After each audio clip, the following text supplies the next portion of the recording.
Okay, this is going to be a fun, exciting one. Congratulations, Wood Brothers Racing. Joining us today are four members of the iconic Wood Brothers Racing team who are celebrating their 75th anniversary this year, I might add. Crew Chief Miles Stanley, from ownership, the CEO and co-owner Eddie Wood, the president and co-owner Jon Wood, and of course the winning driver Josh Berry. Congratulations, everybody. I'm sure we're going to have a lot of questions, so we'll get right to them. If you have one, please raise your hand. We've got a mic to you. We'll start with Zach. Zach Sterniello, NASCAR.com. Josh, congratulations on this. I think a lot of people would have expected your first win to come on a short track, right? To come out here and do what you did today.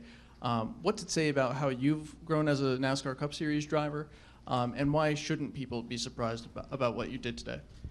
Well, I think, for one, this has been a really good track for me, right? I have two Xfinity wins, two, really big moments in my life. This place has been really special, and it's been a good racetrack for me, especially in the Xfinity Series. Cup's been a challenge, but, the cars are different and adapting that. I mean, honestly, the biggest thing I feel right now is I'm just thankful to be in the situation that I'm in and driving fast race cars, right? I think our car, really from the start I felt good about. I kind of trusted my instinct a little bit in practice about how I thought the race would play out and what we needed. And, we fought hard all day. I mean, we had a, mistake on pit road, but the guys were able to rebound. We were able to get back up front and, the strategy went all wild, and we were on the front side of it and was able to get up front and battle Joey for a while and hold him off for the win. So, I don't know. I can't say, obviously with my experience on the short tracks, you think that that's where you're going to win. But, if anything I've learned in this sport is you never know what day can be your day. And you just have to put your head down and be there to capitalize. And Miles and this whole 21 team brought a great race car, and we found ourselves in position. Go up to Jeff and then Dustin. Yeah, I have a couple. First, for Miles, hey, Jeff Gluck from The Athletic. So 67 to go, you guys are staying out, but I was assuming there that you were just going to try to run it dry and then pit. You weren't trying to make it from there, or were you? Well, at that point in the race, we still don't know what cautions are going to fall, right? So I felt like the best strategy for us at that time was to put ourselves in the best track position that we could, and that was by staying out. It all played out to where we didn't have to run it dry or save fuel, but we were getting close there to where we were going to have to start deciding on how we were going to save or how we were going to make it. But at that point in the race, I felt like the best thing to do was just put ourselves as far forward as we could. I have an answer for that, too. After we had to come down pit road and tighten up the wheel, I told him, don't be afraid to do something different here, because that's the only way we're going to get back up front, and that's what he did. I mean, dude's pretty good. So, I mean, this race, though, historically, like the last fall's race, right? Like it ran with no caution at the end. So, I mean, you're taking a risk if there is no caution that you're going to have to save pretty hard. I mean, I know Logano made it, but I mean, you're willing to, lose that track position if you need to, correct? Yeah, I mean, at the end of the day, I guess you could say we're in Vegas, so we gambled. And then for John, I'll follow my sword a little bit. I'm doing the Wood Brothers Twitter as I'm trying to. Oh, hell. Oh, no. Post. I feel like as you guys it's about you, Bob. A little bit. Sorry. As you guys have been running better, it's sort of like easier to be like, well, it's the Wood Brothers Penske Alliance. Oh, that's a Penske car. Remember that's in the Penske shop. Where like last year we didn't really talk about that as much. Where does the truth lie here? Like, is this fair to lump you in so much with Penske? Do we need to give more credit to the organization separately? Like, how do you see all this now? So unfiltered or filtered? Unfiltered. When we suck, it's our fault. But when we do good, we have nothing to do with it. It's 100% Penske or something. And I think that's the frustrating part, is because like these are our guys that are doing this, and we sat in a room and debated who our next driver would be for 2025, and it's Josh Berry, and those are decisions that we made collectively, but it's our race team and our decision. And so it gets a little frustrating to, and I'm probably hypersensitive because I'm not just an admin that like laughs it off and doesn't care because I got my paycheck for the week for doing social media. It hurts a little bit when I see that stuff. But then this happens, and the results speak for themselves. And so I haven't really had to be super crappy on social lately and defend ourselves. He's just doing it, and so that's the neat part. Go to Dustin. Dustin Albino, JSK. I've also got to congrats, Josh. With this, you're the first Division I weekly series driver to win a cup race. How meaningful is it to prove that it can be done from that level? What was that exactly? Like the advanced auto part. National champion, first Yes, national champion. yes. Okay. Yeah, no, it's really cool. I thought, that's obviously a really cool stat, and my story here, it's been well documented, right? We've talked about it a long time and how I got here, and the years that, the years of grinding it out on the short tracks, right, to get to this opportunity, and I've been very fortunate to have some amazing opportunities in my life. I say it every time, right? 5 years ago, I felt like I was going to be a career short track racer, right? Racing, I wanted to be Bubba Pollard. I wanted to be, the greats on the short tracks. And, Junior Motorsports gave me an opportunity to go drive an Xfinity car, and we won a race, and then we won another race, and then, I get an opportunity in a cup car, and that goes well, and here I am now. So it's, those grassroots are important to NASCAR. There's a lot of amazing drivers at that level, and, I'm just thankful to, I wouldn't change anything about how I got here. I love, I look back now, and I miss those days tremendously, right, with driving with my buddies to all these racetracks, working on my own car. Those people made me who I am and made me the way I think and way I approach racing, and I wouldn't change anything about it. For Jon and Eddie, to have a win now 2 years in a row, like how important is that for you guys? We run really well all year so far, early in the season, and things felt right. They just feel right. I think Josh fits us, Miles fits us, everything just fits. And I used to make fun of people years ago when they would talk about chemistry, football teams, baseball, all that, and then it kind of bled over into racing. And this goes back a few years, but when things click, they click. And, I've been doing this since I was a kid. I was there when David Pearson and Leonard Wood, my uncle, hooked up, and that clicked instantly, like first, right off the bat. And this feels like everything is clicking. And I'm probably not answering your question, but it feels good to, won the 100th one last year and with Harrison, and that was good for him. It's good for us to get that one and get it, actually to get it. And now to get the next one is just a really big deal to us, really special. And this one was legit. Like, how sometimes they'll put an asterisk beside a Speedway race and say, well, it's Speedway racing. He dominated those last 20 laps. And you look at our track position, our qualifying, the whole package from Daytona to now. If you throw out COTA, and I know that you're not supposed to throw them out, but if you do, his qualifying average is like 5th. And he's either led or won in almost every race since. And it's not supposed to be this easy. And I think that's just a testament to his level of focus and Miles's big brain. We'll go up here to Bob. Bob Pockris, Fox Sports. So, Eddie, your team hadn't won in 7 years before winning these twice in the last 17 races. Did you ever think it would ever start clicking again? I don't know. Through the years, we've been through so many ups and downs, and this sport's just like the other sport. There's more downs than there is ups. That's when you do get in a position to be fortunate enough to have the ups. You really appreciate it, and you just kind of, in racing, it's always next week. You got another week. You got another opportunity to turn things around if you're not doing well. And that's how I think we've survived this long, is just you never give up, you never quit, and you just keep going to the next race. And all of a sudden things will start building, and you stand in the corner long enough, it'll be your turn, eventually. And that's kind of the way we are. And Josh, obviously you had success in Xfinity, but after kind of the season of Stuart Haas and then coming here, did you have any doubt on whether you'd ever win a Cup race? That's a hard question to answer because, I think back, through, the last few years, right? I feel like when I left the 9 car, I was the most confident that I'd ever been as a driver. I thought Alan did a tremendous job just building my confidence throughout that whole process and everybody.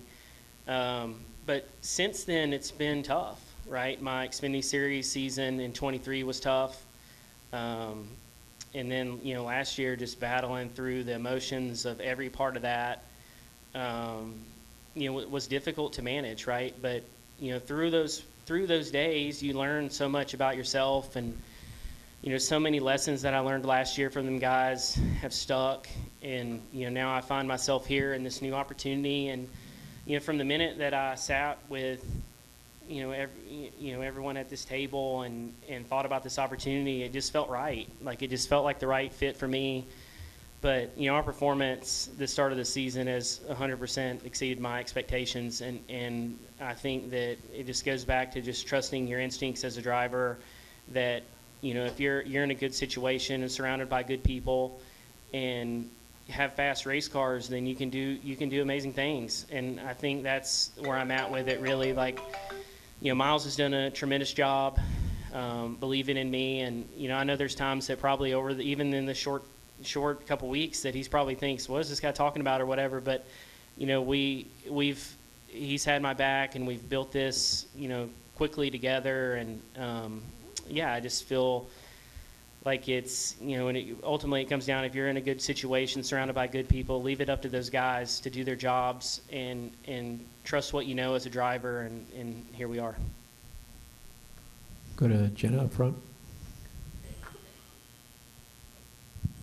Hi, for Jon and Eddie, Jennifer, AP. Jon, you were talking about what you guys picked the driver. You sat down collectively and chose the driver. Why Josh?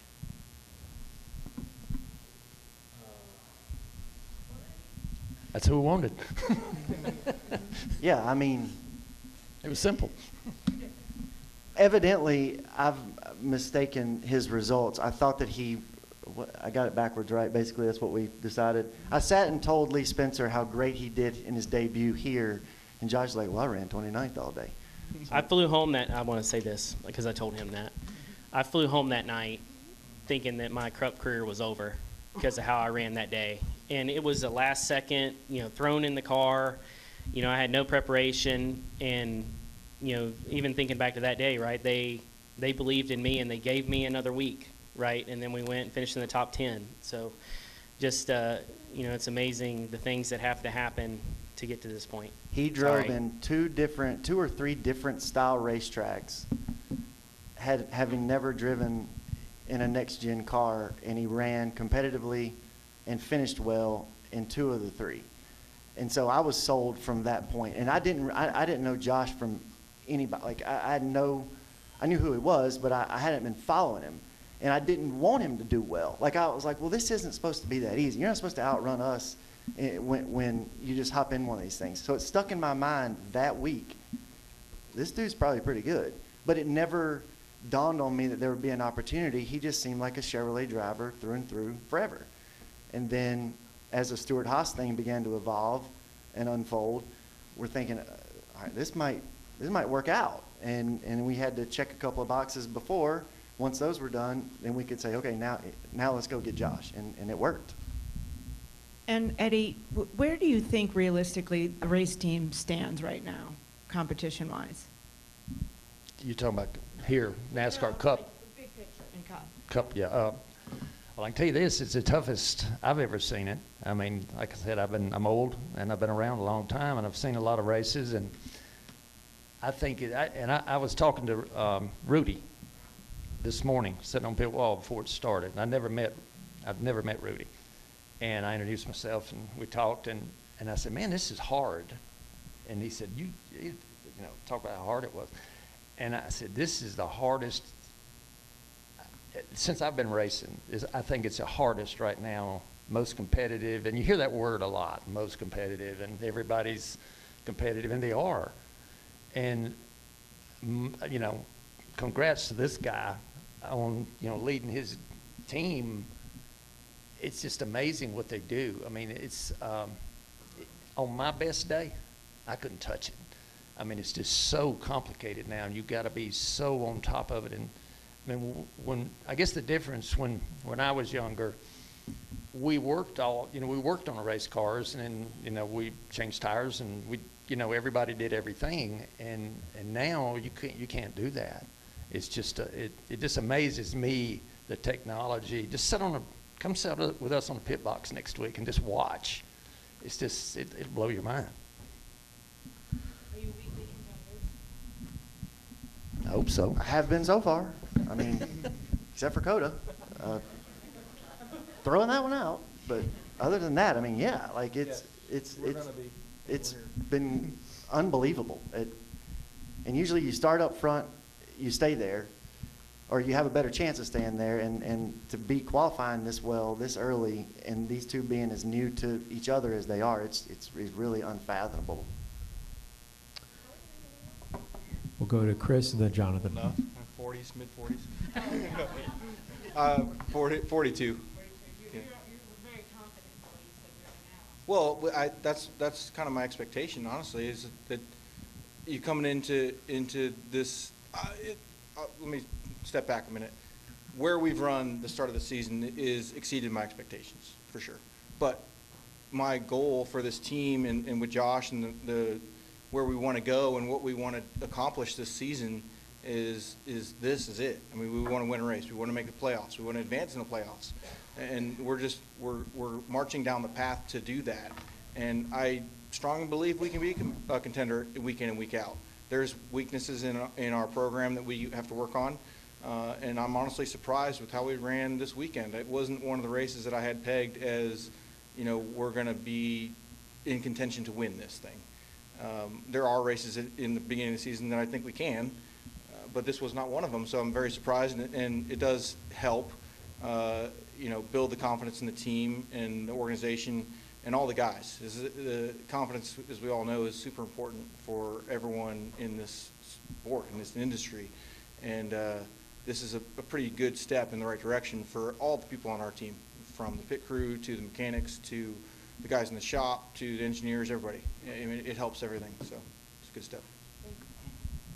Chris Knight, catchfans.com. Josh, can you describe or talk about the decision not to do burnout after the race for your first career win? So, yeah, I don't know. It's just, I think back to, you know, there's a couple reasons. I think, you know, for one,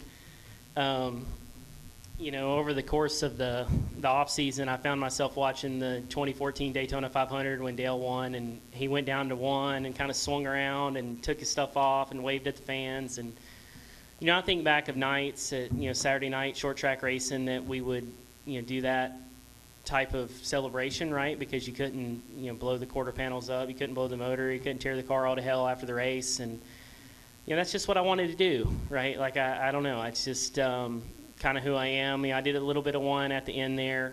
Just kind of spun around a couple of times. But, you know, that's just who I am as a person, right? Like, I've spent my whole life working on my own race cars and building race cars, and got my ass chewed a couple of times for doing burnouts when I shouldn't and tore stuff up. And, you know, I just wanted to soak in the moment. I mean, I think that's the biggest thing, you know, really. You know, I could have pulled down there and done a big burnout and got out, but I wanted to enjoy it, right? I didn't care how long it took. Like, I wanted to go down there and turn around backwards and just have a moment to reflect on that, because it's such a huge accomplishment to win in the Cup Series. And, you know, I feel like so far we've done a good job of that. And for John or Eddie, is the sky the limit for the 21 team in 2025? I didn't understand you. Is the sky the limit, meaning is any, you know, multiple wins, championship, getting to the championship four even possible for the 21 team in 2025? It's like I said, it's like a day-by-day thing. You just, you know, everybody works as hard as they can work every day, and, you know, I used to hear that when it's your day, you can't mess it up. And, you know, we had a problem on pit road today, and he came from the back to the front. And you know, that's just the way, you know, it unfolds. You just, like I said, these guys are going to work as hard as they can, and Josh is going to drive as hard as he can, and you see where it lays, you know, at the end of the season. Jonathan? Tom Zaleski, Iron County Today. Guys, there was mainly for Josh or Miles. There was a record number of lead changes today, but you didn't lead the bulk of your laps until the tail end.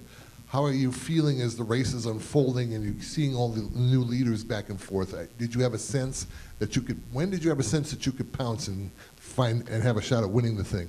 Well, I feel like, really just going back to the start, I felt like we had a good car. Obviously, we never got to the lead, but, really the whole time I just felt, pretty confident about the car we had. And, sometimes, these races are so long, and it's so easy to get your head out of the game when it comes down to it.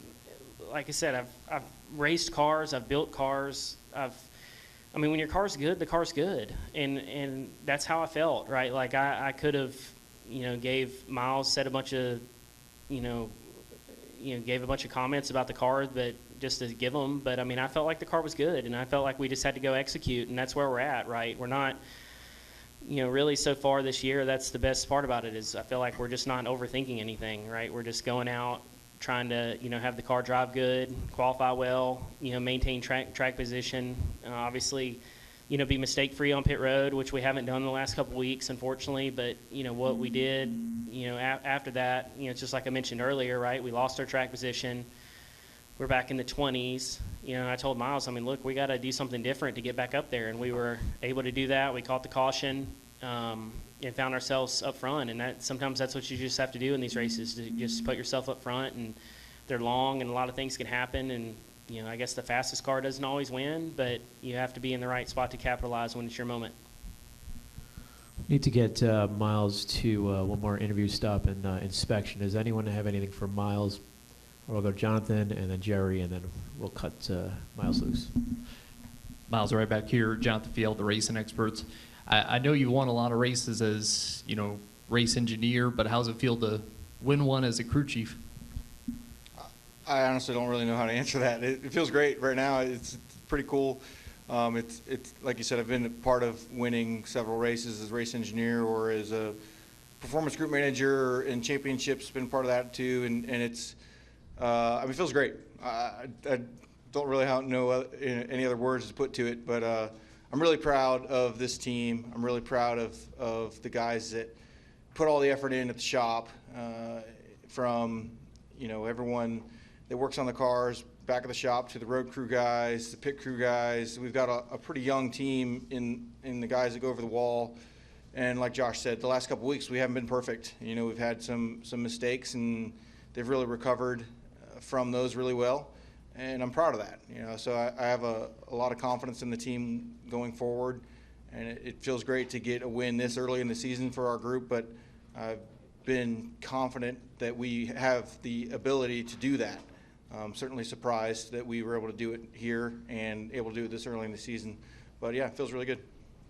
And Josh, kind of take us through that battle and then the final laps when you're out in front. Laps were ticking down. Yeah, I thought. Really once we were able to get toward the front, I tried to just stay patient on that longer run and just keep the tires underneath me as long as we could. And obviously we had a great battle with Joey that, ended up getting in front of us. But yeah, when we, came out to, on the front row, right, like you just know it's going to be a fight. And, Daniel did everything he could to try to hold us off, and, it's just a battle. There's just no way around it, right? Like whoever ended up in front was going to win the race, and thankfully we were beating and banging a little bit, and we were able to get the lead and hold him off. So, once we were able to get out front and stretch a little gap, right? Like I just tried to not overdo it and just be smart, hit my marks, manage the gap behind me, and hope it stayed green. And just one quick question for the Woods there. I see you guys kind of look at your phones going off, whatnot. Who all has reached out? Dogs. Oh, okay. All right. Very nice. No worries. Just curious, like, who's all reached out so far to congratulate y'all? I don't know. I have so many texts and stuff I can't even really fathom it. I FaceTimed Dale Jr. in Victory Lane just because he's done a lot for me. He was jacked up.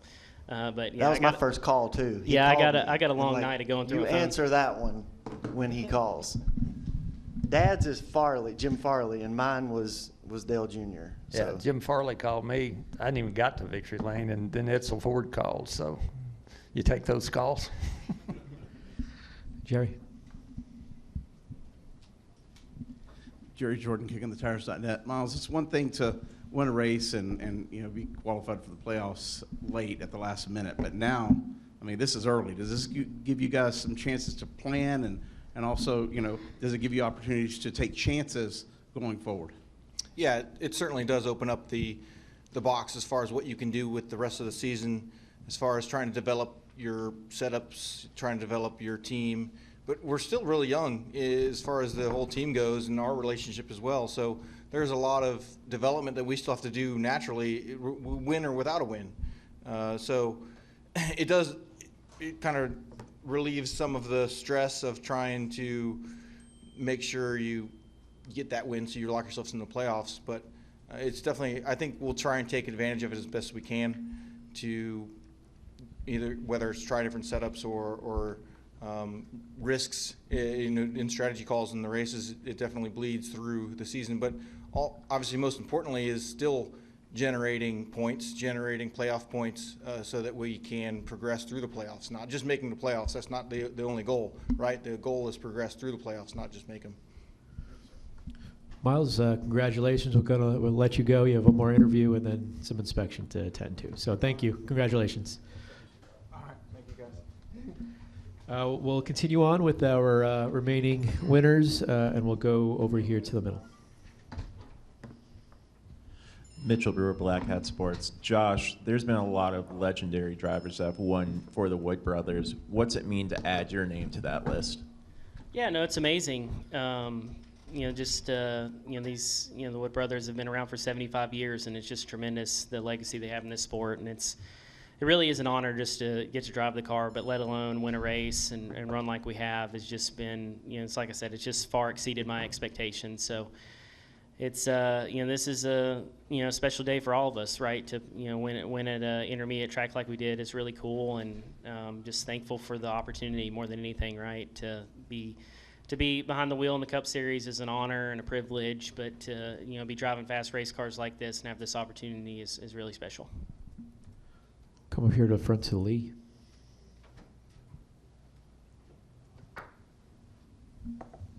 Lee Spencer, Sirius XM NASCAR Radio and CatchFence.com. Josh, I remember us sitting in New Hampshire last fall, and you kind of knew, and I kind of knew, but it wasn't official yet. What was going your mind then, just knowing that your future was secure and it would be with an iconic team like the Wood brothers, and that you could finally get some stability in your career? Yeah, I mean, it's interesting, right? Obviously, it's like I said earlier, from the first time that, I sat with these guys, like it felt right.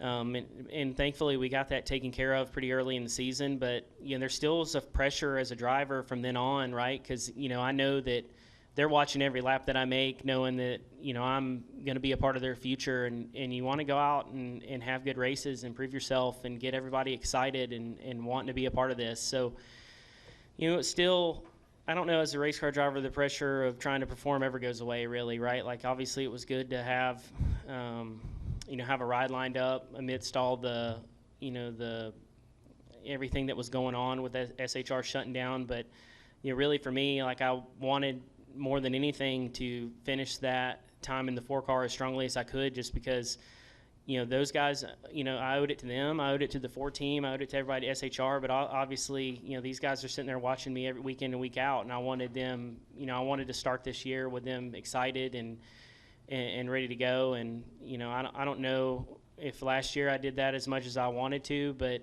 that was most certainly my intention. Go up here to the front. Josh, this one's for you whenever you're done. Text back with everyone. No rush. So right here over on your right. So you touched on that story after your first Cup Series start, kind of on the plane ride back. You thought your NASCAR Cup Series career was over right then and there. Now, in this moment right now, reflecting back to that moment, what would you tell that Josh Berry on the plane if you were with him? I mean, I don't know that I would tell myself too much different, right? Like, I mean, that weekend was such a whirlwind. an opportunity that I never saw coming, right? Like it was a last second deal, and unfortunately the race didn't play out, any good at all. And I just, in that moment you just think, man, that was my opportunity, and I wish I'd have done better. And thankfully they just gave me another week, right? Like that was the extent of it, right? Like I don't know that, I remember the internet and reading it, and everybody put this guy in, this guy doesn't deserve the opportunity, and for whatever reason, Mr. H and everybody on the 9 team just decided to stick it out, and that's something that I'm very thankful for. I mean, I think thinking back on, right, I think if they didn't do that, I was in the midst of, talking to the 4 team, and if they felt like that I wasn't the right move, I don't know what that would have done for my career as a whole, right? Like, so it's just, for guys like me that, just are fighting for every opportunity, you just need to be in the right place at the right time, and thankfully I was, and everything worked out like it did. Okay, good. Herrera, UNLV Rebel Report. Josh, I also wanted to touch on that first start. Like you mentioned there, you thought your Cup Series career was over at one point. So how does a driver of your caliber pick up from such a mental roadblock and, more importantly, push through to find yourself in a position like this where you get your first Cup win and now have a promising season ahead? And kind of how's the journey like? Well, I mean, I think for me, I remember the next day we were in the simulator running we ran like 500 laps at Phoenix, and spent some time with that team to try to get a little bit more acclimated. And I remember I was running lap after lap in the simulator, not even knowing if I was going to race the next week, right? But we were just preparing like it was going to happen. And I think what allows me to focus on that is years of short track racing and working on my car and building. You're not going to win every race. The tough days, you just wake up whether you win or lose, and you go to work on Monday and try to be better for the next one, right? And that's where my head was at. I had no other choice, right? Like I could have, like there's no use in sitting and pouting over it, right? Like you just get to work, and I was there, first thing Monday to try to figure out the next gen car and what I need to do better and how to learn and how to adapt to the team, and thankfully it all worked out in the end. Okay, we'll take 3 more. We'll go Ray, Cole, and then end with Michael. Yeah, thank you, Roy Akers, Skyview Sports. On the both the business and the strategy side, when you're always looking as a businessman running a team, are people more apt to take your phone calls or call you after a win like this? That's probably for anybody. Yeah, I don't know. I mean, I'll be pretty busy, I think, on my phone in the next few days trying to get back with everyone. But yeah, I don't know. It's the first time, so I'm just soaking it in. Yeah, and then on the, I'm sorry, I don't know if I'm interrupting, but on the strategy side, when you're playing with house money, you made the playoffs. You change your strategy between now and September, or the things you might try that you wouldn't have if you were still looking for a win a little later on in the summer like last year? No, I don't think so. I feel like we still just kind of keep doing what we've been doing because it's been working, right? Just go to the racetrack every week and try to prepare the best we can and put the best race car on the racetrack that we can, and just go out and try to continue to build momentum and run well. And really that's where my head's at, I think, in this, right? Like I think there's a lot of good racetracks for me coming up. Obviously a lot of good short tracks, and I feel like there should be good opportunities for us. I don't think there's any reason to overthink the playoff eligibility, and just kind of just go and keep racing and doing the best we can. And it's like I said earlier, win or lose, you go to work on Monday for the next race, and I think that's where our head's at. Cool.